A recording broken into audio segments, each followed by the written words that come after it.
Sunil, we're going to go ahead and let you get things rolling. Thank you, Steve. Hello, everyone, and thank you for joining us in today's Ask the Experts conversation with Cisco, looking at the future of hybrid cloud. My name is Sunil Kishan, Senior Director, Product Management, Azure Networking at Microsoft, and my co-host is Steve Moulter, longtime corporate storyteller for Cisco. Hello, Steve. Hey there, Sunil. Thank you so much. I really appreciate it. Good to have you with us. I really do love talking about this really long, strong partnership between Microsoft and Cisco, because together we are delivering this really solid app-first commitment that I think is driving network transformation and also outcome-led solutions. Would you agree, Sunil? Exactly. Cisco is a trusted advisor and a longtime Microsoft partner for migration to a cloud-ready network. Today's panel is going to demonstrate deep Azure interoperability, plus new ways to create comprehensive control over your modern application infrastructure. But before we introduce the panel, Steve, why do you think hybrid cloud is dominating so much conversation these days? Well, I think that's such a great question, Sunil. Personally, I think it's because we're looking at all of this change, and domain-centric monitoring tools are leaving our IT teams a lot more vulnerable than they would prefer to be. So we're facing rapid digital transformation of microservices and containers. We are modernizing the application stack to be truly cloud native. Everything is becoming app-centric. The stats are showing us it really is now all about the application. Networks are being re-architected using a cloud-first, zero-trust approach. Teams are evolving. Remote work has become the new model. So Microsoft and Cisco customers, I think, are facing a lot of challenges here, Sunil. And a lot of opportunity, which is what we'll hear from today's panel. If you're out there asking why Cisco is the right hybrid cloud partner for Microsoft users here at Ignite, the answer is architecture and portfolio depth. Right, Steve? Yeah, I would agree. And this is the last thing we'll mention before we bring in our panel here. Cisco is supporting any hybrid cloud use case, everything from the foundational on-prem network all the way out to every cloud. So we accelerate operations, we break down those silos across teams, and that way you can get better outcomes, the ones that actually matter for your business. But it's all about making sure that both internal and external users get the very best digital experience. And that's what our panel is here to address today, all of those needs. Perfect. Last thought before we introduce the panel, I want to highlight the all-round efforts of Cisco and Azure in building the Cisco SD-WAN and Azure Virtual WAN joint solution. I have been personally involved in driving the solution, so I'm very proud of what we've built. We also have brought together the two networking technologies from Cisco and Microsoft, so enterprises can build the most secure and optimal connectivity to Azure. Steve, our attendees have a lot of questions, so let's get this conversation started. All right, sounds good. Sunil, I'm so glad that you're here with us today. All right, first up with us from Cisco Cloud ACI, we've got Geeta Anandakrishnan. Hello, Geeta, how are you? Hello, Steve. Doing good, thank you. Excellent. Do me a favor, give us a quick description, physical, if you would, for those of us who are visually impaired here on the program. Okay, I'm wearing a dark blue color shirt which says ACI here on the side. I have dark hair and wearing my headphones over the ears. All right, perfect. Thank you. I appreciate that. I'll ask everybody to do that. It's just very helpful for those, again, who have some visual issues here on the session. Next up, Cyril Wilson is joining our panel with Cisco SD-WAN. Welcome, Cyril. Hello, everyone. My name is Cyril Wilson. I'm a technical marketing engineer with the SD-WAN product team, specializing in our Azure integration. I have a beard, shoulder-length hair in a light background with a painting behind me, and I'm waving my arm, so if you see motion, that's me, yours truly. Thank you. Love it. That's great. Thank you, Cyril. Appreciate it. Next up, Matthias Wessendorf is with us, representing Cisco Data Center and Nexus Dashboard. Hello, Matthias. And Matthias is not with us. He must have dropped off the call. Not a problem. Hopefully we'll get Matthias back in the works with us. All right, so Geeta and Cyril for the moment, and hopefully Matthias as well, will be responding to most of the questions that you bring into us today in the chat window. But we also have representatives with us today from Cisco Intersight, from AppDynamics, and also from ThousandEyes, and that's in case the conversation turns in that direction. So I want to welcome Wayne Brown Andy Quigg and Michael Zimmerman. Hello, gentlemen. Why doesn't one of you just go ahead and go first, say hello, and give us, again, the physical setting where you are. Hey, Steve, I'll go first. My name's Wayne Brown. I'm in a black polo shirt. I've got the big mic set up. It looks like a recording studio.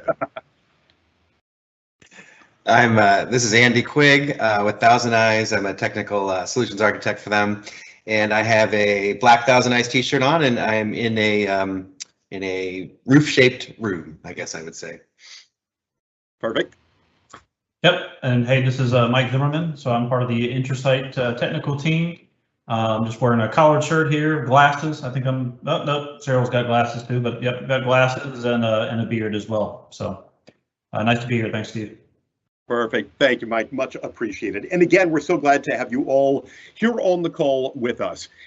If you'd like to participate, we invite you to go ahead and put your questions in the chat space over there on the right. We'll be taking a look at those, and we'll be driving those to the appropriate people to answer the questions. And again, we're so glad to have you with us here in the session, along with our entire panel. We're going to talk here about hybrid cloud. What would you like to know? Please use the chat box, fill it in, and we're monitoring that as it goes by. So I'm going to start out here with a question, actually for Geeta. I want to begin with you if we could. What do you think the big benefits are of the Cisco ACI solution for hybrid cloud? Hey, Steve, thanks for that question. Definitely would like to start off with that one.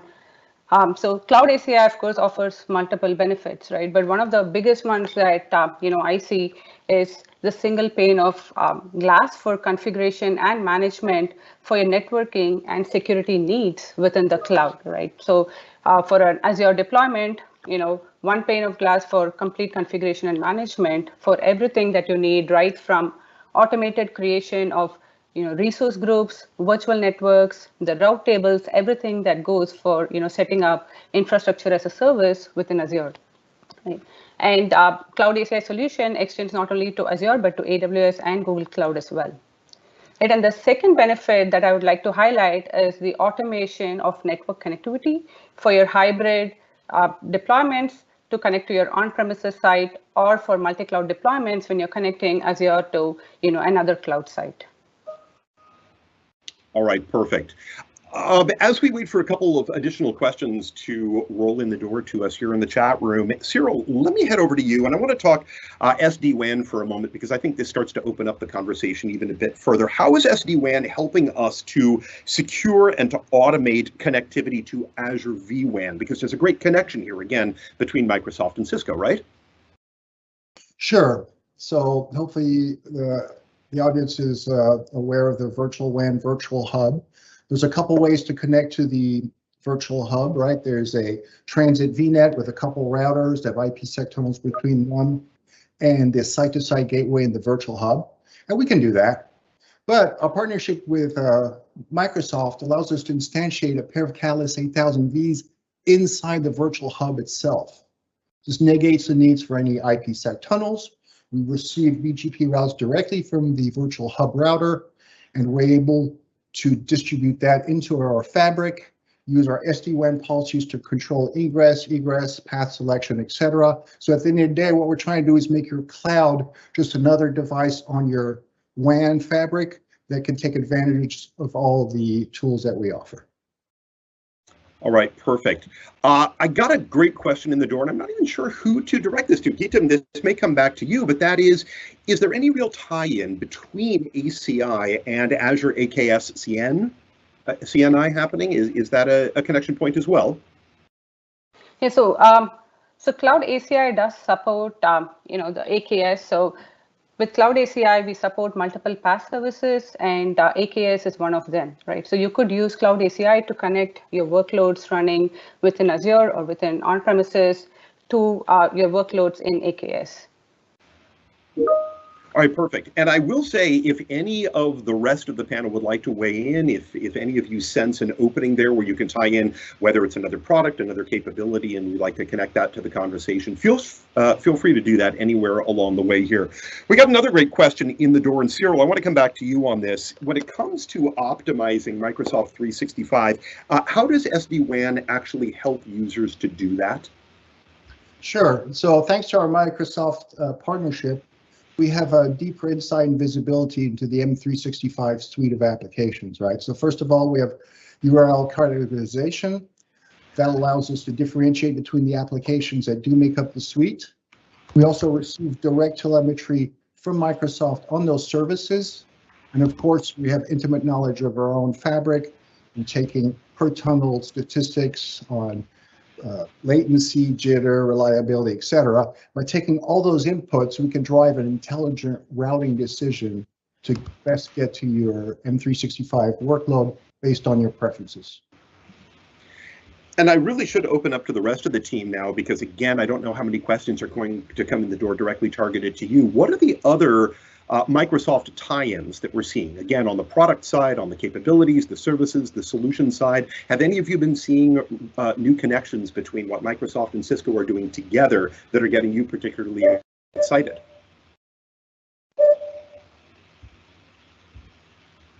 If I may, again, I'd like to talk about how easy our partnership with Microsoft has made connecting our VNet workloads for customers. So if we were just to take a use case, say we have a customer, they have thousands of grocery stores worldwide, and they need to access this new inventory control system that's built on Azure. So we could take our cloud on-ramp, take all the VNets that make up that application, tag them and group them, and then declare intent that we should make those available. So once we declare an intent, our control plane will send configurations to the edge devices and to Azure to make that happen. And then we can use our SD-WAN control policies, the prefix list, site list, port numbers, etc., to further restrict traffic. So the automation piece and working with Microsoft allows easy access and easy control of our VNet workloads. Hey, Sunil, do I still have you on the line with us here? Yeah, hi, Steve. I'm here. Let me bring you in here at this particular point. I think people are being a bit shy about asking questions over in the chat area. What is getting you particularly excited about this partnership lately, and where are you seeing new opportunities for Microsoft users, maybe even utilizing Cisco capabilities? Great question, Steve. Thank you for asking that. So, you know, any enterprise that's connecting to Azure have their workloads distributed across Azure, and connectivity to each of them, or, you know, control connectivity to each of them, or say, you know, ability for each user to be specifically targeted and, you know, assigned to a particular work group or to a VNet, etc. All of that was possible before, but it's gotten a lot more easier now. So we have an end-to-end architecture that we can, you know, combine together between Cisco SD-WAN and Azure Virtual WAN, enable both any-to-any connectivity as well as connectivity that is directed. So you now have the most flexible as well as secure access to Azure, such that, you know, your users, be it you know, on SD-WAN side, on your on-prem or in the cloud, can get access to their workloads with the right amount of you know, controls over who gets access to what and things like that. So that's a new development. We call it the modern transit architecture. This allows enterprises to, you know, scale very well, be able to get all the control that they need for their users to provide conditional access, as well as be able to dynamically scale. So if there's a new workload that pops up somewhere else, it's easy to attach it to the enterprise and give users access to it. I think it's a great new development that's happened, and it simply eases Azure migration and connectivity into Azure. That's perfect. Yeah, thank you, Sunil. If anybody else wants to weigh in on that, feel free to do so. Otherwise, I'll move into another question. Anyone on the panel want to add into what Sunil just stated? All right, good. I'm going to head on to another one. Hey, Wayne, I'm going to bring you in on a question here. Modern apps, they have all of these various components. Everything is built across hybrid distributed environments, can be more agile. How is AppD, since that's what you're here to talk about and represent, how does that aid in ensuring that the high level of performance demanded from these apps actually is there? How is AppDynamics supporting that? Well, it's with, you know, anything. If you can't measure something, you can't improve upon it, and you don't know where you stand. And it's all about knowing, you know, knowing how your applications are going to perform, you know, no matter how it's deployed, whether it's, you know, totally, you know, in Azure, or if you have a hybrid deployment. It's all about knowing knowing how your applications and your services that make up the application are performing. And so what AppDynamics provides is it provides that baseline of letting you know not only how an application is performing, but it also gives you the context of knowing what is, how are the mission critical portions of your application performing, and how is it performing at various times of the day based on, usage and traffic patterns. Yeah, that's perfect. Oh, and by the way, before I end this one up, Wayne, free trial happening with AppDynamics. Am I wrong? AppDynamics.com/free-trial. Who doesn't love free stuff? I know, right? All right, perfect. So everybody can find it there. In fact, maybe we can even post that out in the group here so that everybody knows exactly how to get that free trial. If a customer wants to register their Cisco phones to the Microsoft Teams SIP SIP gateway, is this going to require multi-platform MPP licensing? I don't know who wants to jump in on that one, or if any of you can jump in on that one. Don't all speak up at once. All right, well, I think what we'll do then is we'll make sure that we get that answer out to you. Thank you for posting that question out in the field, but I don't think anybody on our panel right here is ready to tackle that one. Can you help us to understand a little bit about how Cisco solutions are providing true full stack observability? What is the difference between what ThousandEyes and what AppDynamics is doing in the FSO sphere? We're going to tackle that more in a later session, but as long as we're here today and we've got a moment, I'd love to bring that into the conversation. I suspect I want Andy to chime in on this as well, but they're very complementary solutions. So where AppDynamics comes in is we're going to monitor the actual performance of the workloads that are running, whereas ThousandEyes is going to be making sure that there's no impeding of traffic going between services, whether it's customers trying to access your service, or if your services are trying to access a third-party provider API endpoint that's leveraged as part of your application. Very complementary, and it basically, one way you can look at it is ThousandEyes gets you to the door, AppD takes you from the door inside, and then ThousandEyes also comes back, from inside back out to external providers. Yeah, I was going to say that's pretty good, Wayne. The way I kind of think about it is, AppD is kind of your inside out in general, and a lot of times ThousandEyes is your outside in. So we used to always call it outside in monitoring, but of course, what do you get when you have inside out and outside in? Well, you get a full picture of performance and availability. So that's the way I like to think about them. Very complementary to each other.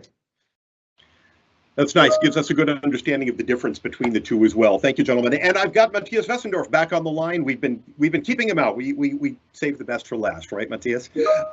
So welcome back in. Let's talk Nexus Dashboard just a little bit here, Matthias. Now that we've got you back on the line with us, what is it? How is it applicable to what we're talking about in the hybrid cloud sphere today? Okay, so yes, the Nexus Dashboard is our solution to host the services for our solutions like Cloud ACI when you use the Nexus Dashboard Orchestrator, as you see. Right, with that one, you can use the Nexus Dashboard in the Azure cloud so that you do not need any kind of on-prem installation at all. Right, so you can go all cloud with that solution. And the Nexus Dashboard helps you also to keep the control into a single place, because that's the one place to go for all of these operations in that cloud, all cloud or hybrid cloud world. Excellent. That's great. Thank you, Matthias. I appreciate it. Hey, Geeta, I want to come back to you. We got a great question earlier. Do we need to have an on-prem ACI installation to run Cloud ACI on Azure or on other cloud providers? Hey, great question, Steve. Absolutely not. You don't really need an on-premises ACI fabric to be able to use Cloud ACI. Cloud ACI has been built with a cloud-first vision, so you can use it just for managing your cloud sites, your Azure sites or other cloud sites that you may have. And in fact, I also want to add that you can look it up, Cloud Epic. You can search this up in the Azure Marketplace today, and there is a free 90-day trial version. So, you can feel free to get started right away and check it out. All right, perfect. Cyril, I want to come back to you for a moment. You tackled this earlier, but maybe we got some additional people who came in the door, and I'll just duplicate out the question a little bit for us now. But on the SD-WAN integration with O365, Can you talk a little bit about the impact on both deployment and application performance? Sure. So, the more visibility that you have, the more you can react to changes in the network. And we're privileged to get this information from Microsoft on their services and URL categorization on top of our fabric health. And from there, we can make decisions. So think of you've got a small branch that has a DSL router that's a little overloaded and it's flapping. And typically they would use a direct internet access out to M365. We could direct them to use their MPLS link to a regional hub that is more stable and secure to access the same workloads. So it's about path selection, and you can't make great path selections without good information. Yeah, really, really well said. Wayne, let me come back to you for a moment. I want to talk a bit more about Azure Monitor and how AppD and Azure Monitor kind of balance out with one another and support one another. Can you go into that a bit for us? Absolutely, because Azure Monitor provides a wealth of metrics and data.